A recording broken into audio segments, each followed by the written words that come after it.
বাংলাদেশ খেলাফত মজলিসের সম্মানিত আমির জনাব মাওলানা মামুনুল হক, এনসিপির সম্মানিত আহ্বায়ক জনাব নাহিদ ইসলাম সহ আমাদের অন্যান্য শীর্ষ নেতৃবৃন্দ এখানে উপস্থিত আছেন।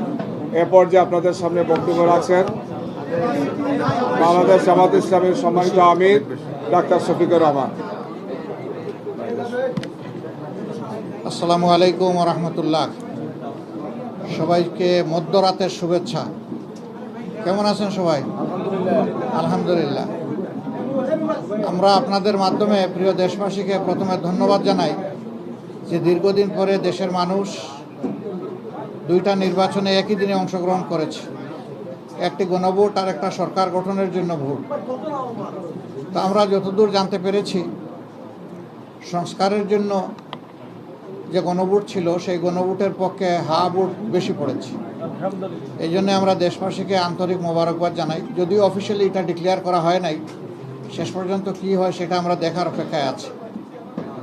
আর সরকার গঠনের জন্য যে নির্বাচন হয়েছে সেখানে মূল প্রতিদ্বন্দ্বিতা ছিল মূলত দুইটা জোটের মাঝেই বলতে হবে।